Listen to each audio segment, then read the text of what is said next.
assalamu alaikum bandiraɓe hettiyankoɓe yeɓiyankoɓe yaw Piindi TV bisimilla moon e roɓindu jaydeli moɗon weltare min dañtay kala saaha huccide moon noon kadi min dañiri weltare oɗo subaka talata hande koyɗon tan yo Allah waɗanen jaam goto fof salminama inde ko noon manama e jettode serenɓe min jettaka e lawol gotol calminama juura berta juuɗe ñaaga duwaw yuppo e Sénégal e aduna fof hawɗo mboɗo saw hollude en caggal jaam duumo e nder leydi meɗen Sénégal no subaka fof bani moon debay so tañani wonne baba Moussa Niang baba no subaka o waɗi alhamdulillah yettude Allah e julde rasulu sallallahu alaihi wasallam yettude nene baba fat barakallah debbo mo dara halayɓe min calmini min juurima Aissata Ndiaye min kay guila suba ha jonga nin jippo wayno hande bo wallade Blaise ngel wiya teb ganda ko ummi ɓe banggue banggue windere nde arɓe tawtorede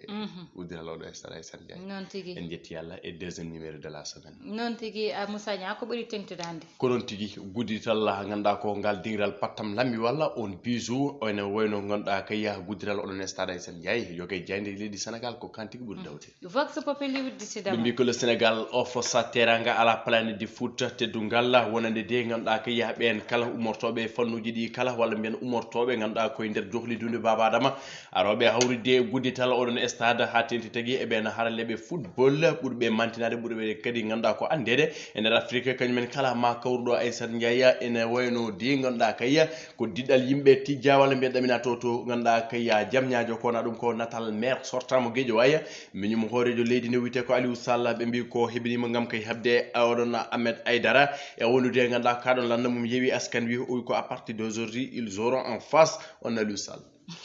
nono wiyete o pari yo addu jam tan jam ɓuuri fof Moussa Niang Dakar Times ɓe ngari koye ganduɗa kay potitalla hoore leydi président Macky Sall e on hoorejo leydi ganduɗa kay ko Turquie Recep Tayyip Erdogan ene wayno noon ganduɗa ko alhaali haɓade wat boniyankagal woni terrorisme ɗum de woni ɗeɗon cifodiri hakkude Dakar e Ankara ɓe mbi ko mbadde jungo e fandu gam kay moɓodira doole mumen beele de ganduɗa kay ɗum noon wawi ittede e nder dunde Afrique no hannitini ene wayno noon woni koɓe garti kamɓe ɓeɗon jayni koɓe Dakar Times natal makko noon kanko hoore leydi président Macky Sall wonde Recep Tayyip Erdogan président mo Turquie jayde les échos ko wi les échos oɗo subaka ɓe garti hen ɓe mbi ko Macky réussi son pari ene wayno noon caggal ganduɗa kaya oɗon absence mawɗo walla mbiyen ɗeɗon caɗele kala teskonode hakkude makko e président maître Abdoulaye Wade joni de ganduɗa mi ko pamodiral arti Abdoulaye Wade ganduɗa kaya arata kono kaya ko diɗɗal famille makko kala ma tawi ɗon wondude responsable uji parti démocratique sénégalais ko kañumen de mbattamo représenté ene wayno noon ganduɗa ko yogue ganduɗa ko hooreɓe leyɗele dunde Afrique kañumen kala enen guewita walla mbiyen Aissata Ndiaye ne teddinira kañumen kala ma jippuɗo e Dakar wondude tigui ganduɗa ko ɓen wadɓe golle payidinde e nder football dunde Afrique kañumen kala ene ɗaminaɗo ɗum ko caggal ganduɗa kay yande nelda kamɓe kala invitation jayde quotidien le quotidien de Madiambal Diagne ɓe mbi de ko ɗum de ma ɓeyɗo ɓattinde hakkude président Macky Sall e Abdoulaye Wade ɗum ma wonna tigui ko jokki hakkude mabɓe walla mbiyen ko ɓeyɗo toti fottudeɓe beele de gollodiral ana wayno Aissata Ndiaye o sakket mabɓe yidirde e ko ganduɗen wonno ko Massalikul Jinan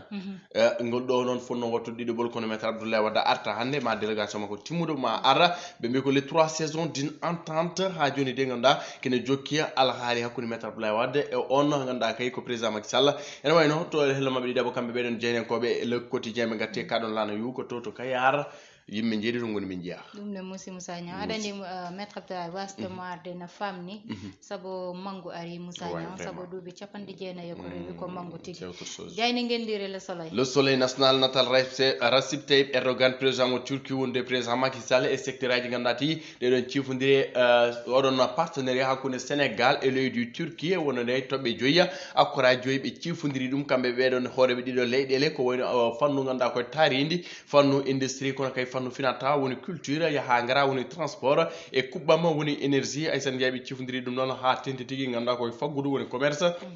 tenti tigui e nden ka heeri ka woni ganduɗa kay ko défense ɗum noon woni koɓe cifodiri kamɓe ɓeɗon hooreɓe leydi ɗiɗi ene wayno noon leydi Turquie nanni noon wallude leydi men Sénégal ko projet timmude gam kay sembetinde ɗiɗon axe uji walla mbiyana ɗiɗon akkoraji joyyi ɓe cifodiri caggal kan axe Dakar Berlin ene wayno noon jottiɗoma e hoorejo leydi ganduɗa kay ko Allemagne ɓe garti tigui oɗon coopération mo ganduɗa tigui nen ɓeyɗo sembude no fewi ko yowiti banggue walla mbiyan oɗon fannu pharmaceutique hôtellerie habitat pétrole kam e gaz ene wayno ɗiɗon axe aji woni ko leydi men sifodiri e Allemagne ha jonde Macky Coumba Thimbo nene yiilo ko bamti leydi Sénégal jayde losko enquête ɓe gatti koye ɗeɗon gagnanɗe walla mbiyenna ganduɗa ko yiya ɗeɗon caɗele teskonoɗe ɗiɗon sumgoji local incompétence copinage absentéisme e alhaali ɗeɗon gueɗe kala ene wayno teskonoma e oɗon ganduɗa ko collectivité territorial kono kay ko waɗi risque walla mbiyenna ko jogori tigui jibinande ɗiɗon pléthorique adjoint ji ganduɗa kay ko ɗiɗon mairie uji ha joni noon ko ɗum ɗon teskono ha waɗi sababu ganduɗa kay ko yogue mabɓe mairie ji guitta Aissata Ndiaye beele de ganduɗa kay ko ɓeɗon aroɓe ma tigui jottoyo jonde fatam lamiri beele kay mbawa gollude Sénégal e ɗiɗon diwnuji mumen caggal kane ɓe gatti oɗon visite nguɗon jillu ngo ganduɗa tigui waɗi ɗum Frank Walter Schmetcher mo président mo leydi Allemagne mo ganduɗa tigui ari ɗo e leydi men Sénégal waɗi ɗo golle payɗin ɗum ne tawi nder helle jeeɗiɗi nden jeyde enquête jeyde l'observateur ko wi ɓe gatti nguɗon goomu wingol lang ganduɗa kayya ko o ɓeɗon debbati gorkati hen walla mbiyana ganduɗa kayya ɓen ɓe ganduɗa ko homosexuel en ganduɗa kay jogoraka ɗo gueɗal kono kay oɗon calendrier mumen oɗon agenda mumen kasse wonta tigui hunde ganduɗa latoton ɗo e Sénégal oɗon association mbiteɗo Samba Jikkoyi ɓe mbi ko glissement politique ha jonde aɓe jokki ñañere fande ɓen ganduɗa ko hujjikinto walla mbiyana ganduɗa kay ɓen sarɗiyankoɓe taweteɓe to sarɗiɗi caggal nde ganduɗa kay jaɓani sifde walla mbiyana jaɓani tigui wadde criminalisé homosexualité ɗum tigui ganduɗa haaɓe ganduɗa kayya ndigono ganduɗa kay ko ngal ɗon puttal ngal ɓe tijji beele de ganduɗa ko ɗum ɗon yo gasa laaɓa walla mbiyanna ganduɗa kay yo siife leydi Sénégal harmine woto dago woto jogor dagade woto dagoyo ganduɗa kay ɗum wiyete debbari gorkate hay so sifanoma Moussa Nia jaɓama ɗum ɗon wawata wonde Sénégal ɗum kam leydi ɗo fo yoɗano Moussa Nia saabu ɗum ko sénégalais ji e koye mumen kamɓe cali ɗum ɗon ɗum ɗon ko kamɓe cali ɗum ha paari tawde hay so neɗɗo jeeyama e leñol woni ɗum ɗon leñol fo yalti leñol Moussa Nia saka noon ko way noon ene haala min cikkumi tan ko faux débat jayde besbi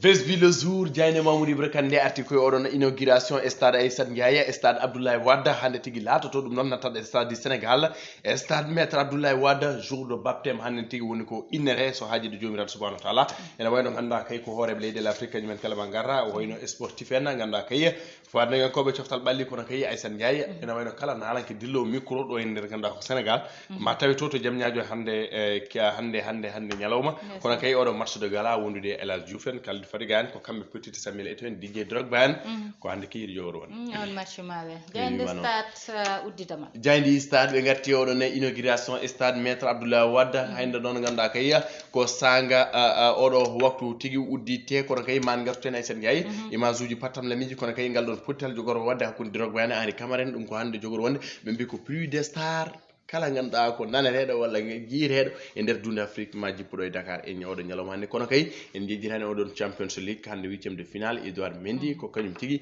hakkude mum e ganduɗa ko Los Lilla ɗum ko hande kekidi jogori wonde Villarreal mo Boulaye Dia kañum ne ma wat puttal mum ɗum woni rendi ko sifa e kala gaɗan jande leydi Sénégal e oɗo subaka talata Moussa Nia hande wadde ma star uji gurtu baɗuno El Hadji Diouf hande faaro mum e nder stade o haala kadi heewi hande kay mo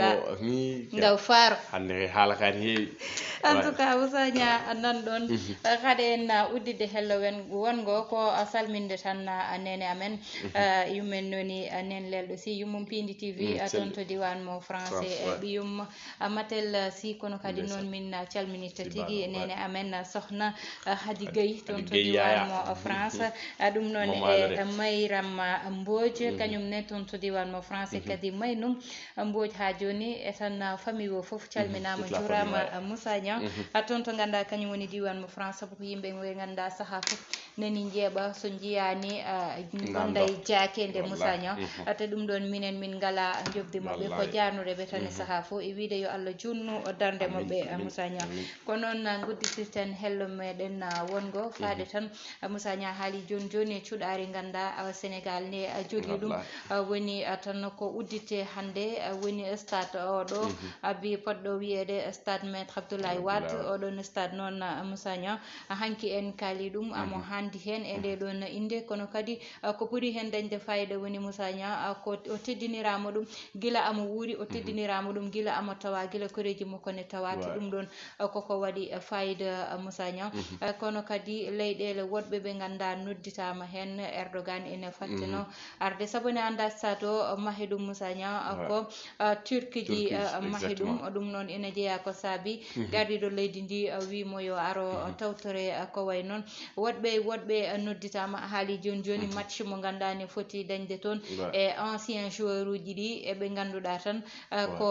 kamɓe goni joueur eɓe Cameroun ɓe walla ko kamɓe fof ko sélection tan wonata mawɗo nanɗon Moussa Nia wona match mo ganduɗa hande goto fof kadi ma holliten hoore muɗum saabu ko star uji tigui Moussa Nia jogori hawrude voilà Drogba en Eto'o en Didier Drogba en Asamoah Gyan en Jeje o ko Sani Aissane Ndiaye kala ganduɗa ko meɗɗo tan dilluɗo walla mbiyen tinede ganduɗa ko yiya Pascal Fenduno en kala meɗɗo tan tinede e football dunde Afrique kañum ma arɗo ene wayno ganduɗa kadi ko gueɗe baɗe ni alani min mi yi lewru février ndu Aissane Ndiaye ndu woni bénéfique de franchement février de ndu waɗi ɗum ɗo quoi depuis le 5 le 6 en tout cas président Macky Sall mo jokkiranda waɗi gartam quoi 5 6 hande 22 hein e bangal holgal bangal sport bangal ɓamtare par ce que le 5 o jooɗi leydi ndi voilà ne waɗi stabilité sen mais cikonom koye posuji mbi ala posuji toon kam haalta toon ko Diagne Fall toon voilà c'est ça mais franchement et aussi c'est vrai nous sommes dans des crises scolaires walla ganduɗa ko ɗo ƴellirgol faggudu ƴellirgol location e ɗiɗo affaire fof bon pour l'instant tu vois ɗum ɗo so ɓenni goɗɗum quoi ko kalɗa ala haali ganduɗa ko Recep Tayyip Erdogan en ji hay arène national arène ɗum ɗo arena ko kamɓe magno ɗum kamɓe turkanaɓe e aussi mbaɗi oɗo bisu barni ko yettude Allah no fewi quoi franchement eɗen ñaago kadi wora haɗo infrastructure ji mbaɗi ni Aissane Ndiaye par ce que ganduɗa ko haali Léopold Sédar Senghor haali ɗum haala mum hanki e stade Demba Diop donc yoɓoɗe amplifié quoi en tant que grande nation de foot ɗum noon hannde franchement ko weltare e ko ñaganade président Macky Sall bon voilà widemo félicitation e ngoɗon miijo ngo jogui par ce que c'est le Sénégal qui gagne Moussa Nia wasa hadde tan kadi Dakar sabu ne anda taliji ɗi eko way noon infrastructure o way tan ko Dakar ɓuuri hannede te nder leydi ndi ne foti yaññeje taliji ɗi ne foti fewnditede Moussa Nia ɗum ko ganduɗa ko kañum woni VDN oɗo jokke ha yettoyo Saint-Louis ko ɗum sénégalais ji sohli saabu hande Dakar mahama taliji ha wattidima fadde mahama taliji ha jogori ko ɓeydude embouteillage uji yo jokke yaltine nder leydi ndi yimɓeɓe mbawa finde hande ñalloyo Fouta mbalta Dakar sabu ɗum ne wawi wonde Moussa Nia sabu gore ɗe ganduɗa yete hande sa yalti Sénégal neɗɗo ne ummo Dakar liggo ko fotino ha Thiès walla ko wirti ɗum rutto kadi hoota galle muɗum Moussa Nia ko infrastructure addi ɗum kono hoto hanne tan hakkude Dakar e Diamniadio walla e nder Dakar tan e banlieue muɗum yo yaññe e nder leydi ndi statuji nder leydi ndi kadi fewndite sabu Moussa Nia koko ganduɗa hande sport ko mbimi ko Sénégal ko leydi ndi ganduɗa ni heptina e sport leydi keptinande e sport sabu hande sa ƴeewi joueur eɓe ɓe ganduɗa hande cosaan mumen koye nder Fouta cosaan mumen koye nder Bawol Moussa Nia cosaan mumen ko nder Sine Saloum ƴeewa ɗum e oɗo no wiyete kadi Sadio Mané walla Sané Mané hoto ummi Moussa Nia nder Bambali o ummi toon hay infrastructure goto alano toon hande nde o jogiti seeɗa o ɓuuri darade koye infrastructure e nder toon to ganduɗa kañum diwan makko Moussa Nia wadde noon yo infrastructure ji yaññe e nder leydi ndi sare sabu ko ɗum sohla surtout banggue cafrugol Moussa Nia e banggue sport o ɓe pewnditani ha feewa eyyi ko ala kalɗa o Aissane Ndiaye min basiromi suwaɓe hay goto yaltu leydi ndi aɗa leydi ndi weliyata est ce que aɗa ɗum Sénégal weliyat min mi yi ɗum quoi mi yi Sénégal weliyat parce que enen bonne voie quoi à découverte pétrole ñaguiɗen tan ko gueɗel gotel la gestion tu vois à la portée de tout le monde ɓiɗɗo Sénégal naji fof wawa hen yidemo kalɗa o c'est très important parce que secteur transport so toon waɗa dégagé haalaji an aɗa foti dawde 8 heures gara 10 heures walla midi liggey yahani tu vois les retards accusés nangam sangam ça peut freiner les entreprises hande waɗama ter nanɗo ya en yi BRT nanɗo waɗe pourquoi pas waɗe expandre yalta Thiès yalti Thiès fay Diourbel voilà ainsi de suite donc c'est le Sénégal hankkadi no wontat ganduɗa ko wontat ko circuit quoi no mbiɗa ni taw jomum wonɗo Dakar taw dawara entreprise mum ko Matam tu vois walla dawara entreprise mum ko Sénégal oriental c'est possible donc aussi bon voilà ko vision won ɗon ko mbiɗa sikku kadi ko wone koye men o nene koye mabɓe pour wonde koye koye mabɓe e le Sénégal c'est possible ganduɗa ko yalte oɗon ganduɗa ko enclavement gonɗo ɗon o batte laabi nangam sangam bon voilà wonta goɗɗum ñagade Allah tan yen jogor jaam franchement mi yi évolution e oɗo pétrole ɗaminaɗo eɗo port mo Ndayane tu vois bulli kangi ay phosphate uji jaltoji ay san jaay en tout cas Moussa ko wiyeteno ko wonta wiyede sabu minen gila min jibina min nani ko wiye Sénégal ala pétrole ala or alla non yal to woni fo wonti bulli pétrole hankadi haala ñifi haala ñifi Moussa kono non min kam biyen mami tan ko mi ala hen yakare sabu leydi meden ni Moussa leydi jogindi gaz ne wada exporter gaz te gaz hande ɓuri serre leydi meɗen wadde noon so haalama haala goɗɗum min kam sona mi yi mami yiya tan min gañi nande tan ko wujjamen détournamen ɗum tan min jiɗa non tan Moussa koye ɗi konngudi tigui Moussa gudde tan roɓindu jaydele meɗen ko kewata toon to stade to mon dañ ɗum e Piindi TV ko hokkude wonade janggo so Allahu lamdo jaaɓi bani mon debbo Aissata Ndiaye bammo Moussa heɗonon e banggal caméra o ko Mansour Sow alias Thiaté Ibrahima Thiombane